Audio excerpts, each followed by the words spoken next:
Ever wondered if you've crossed paths with a psychopath? Now don't let your imagination run wild with visions of notorious serial killers.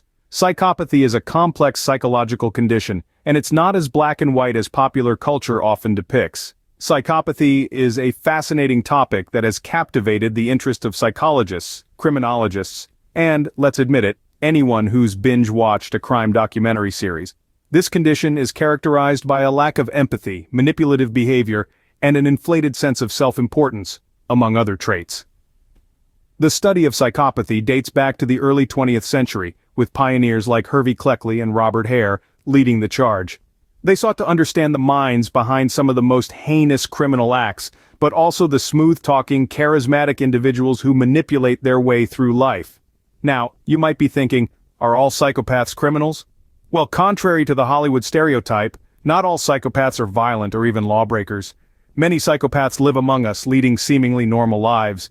They could be your boss, your neighbor, or even someone you're in a relationship with. Scary thought, isn't it? But here's where things get even more intriguing.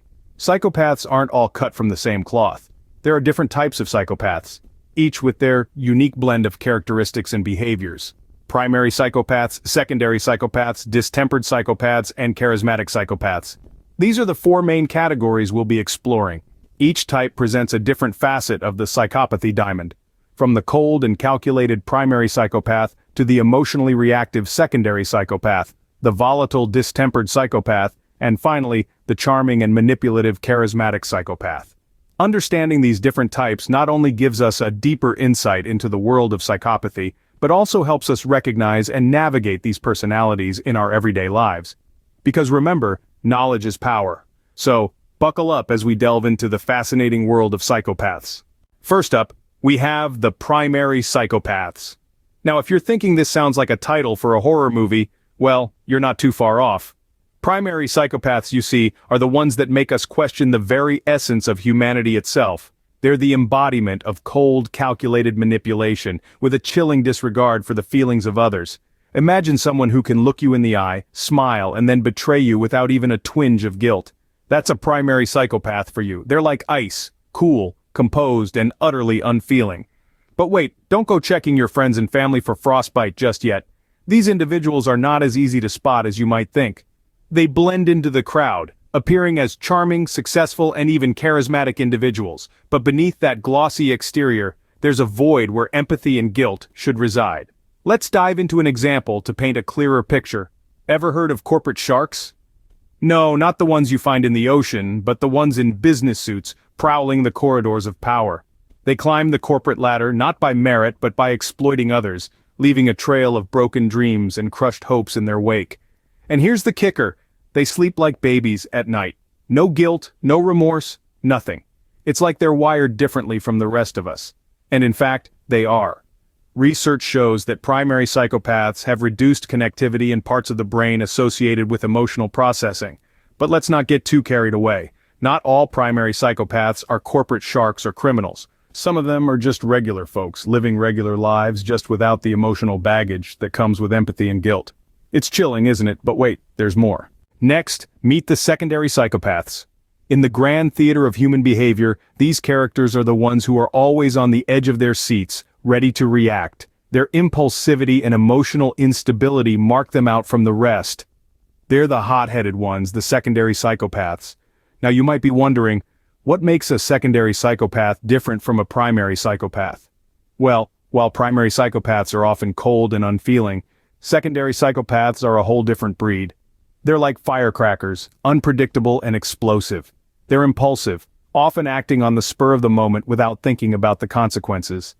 Imagine someone who's always on a roller coaster of emotions, swinging from extreme highs to extreme lows.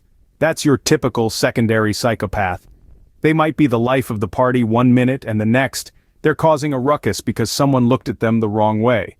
But let's not get too carried away with the metaphorical fireworks. It's important to remember that secondary psychopaths are not just people who lose their temper quickly. There's a lot more to their behavior than meets the eye.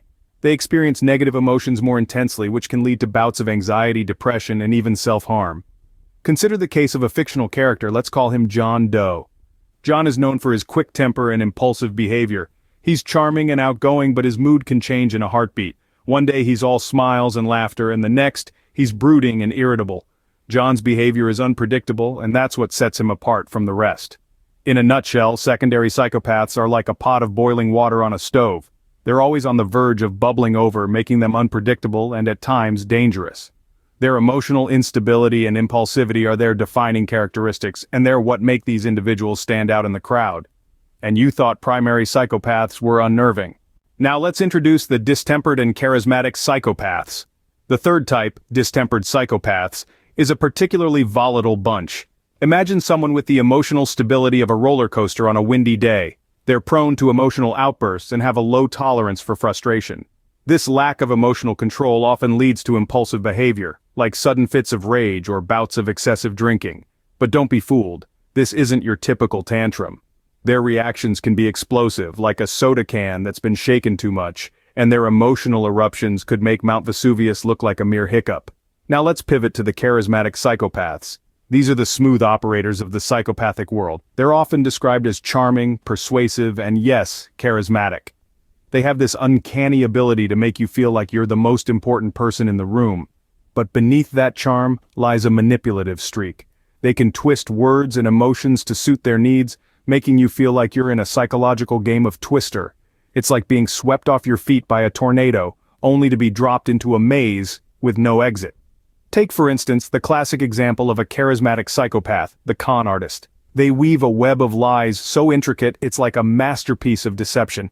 They'll sell you the Brooklyn Bridge, convince you it's made of gold, and have you thanking them for the opportunity. But remember, not all psychopaths are criminals. Some are successful business people, politicians, or even your next-door neighbor. They might not be selling bridges, but they're definitely selling something, an image, an idea, or even a dream. And they're so good at it, you might not realize you've been sold until it's too late. Psychopathy, as you can see, comes in diverse forms. Whether they're the explosive distempered type or the charming charismatic type, one thing's for sure. They're not the kind of people you want to cross paths with in a dark alley. Or anywhere else for that matter. Stay tuned as we delve further into the world of psychopaths in our next segment. So, what does all this mean for us, you might ask? Well, it's time to pull together everything we've learned about the 4 types of psychopaths and understand how this knowledge shapes our view of the world around us. Firstly, let's debunk a common myth. Not all psychopaths are violent criminals. Yes, you heard it right. The term psychopath often conjures up images of notorious serial killers, but that's not the whole picture. Our understanding of psychopathy is much more nuanced than that. Primary psychopaths, for instance, are the epitome of cold and calculated.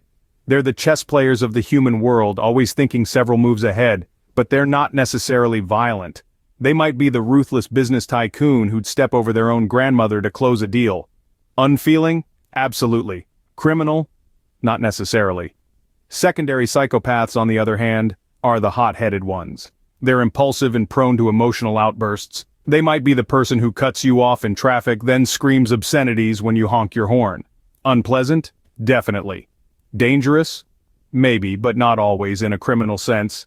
Then, we have the distempered psychopaths. Their intense emotional reactions make them stand out.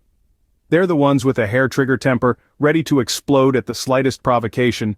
But again, they're not all violent criminals, just very, very difficult to live with. And finally, the charismatic psychopaths. They're the ones who can charm the birds from the trees while picking your pocket. They're the con artists, the manipulators, the ones who leave a trail of broken hearts and empty wallets. But often they operate within the law, exploiting the gray areas of ethics and morality. So you see, the world of psychopaths is a diverse one. They walk among us unseen and often unnoticed. They're not all monsters lurking in the shadows, but they can cause harm in many different ways. That's why it's crucial to be aware of their presence. After all, knowledge is power.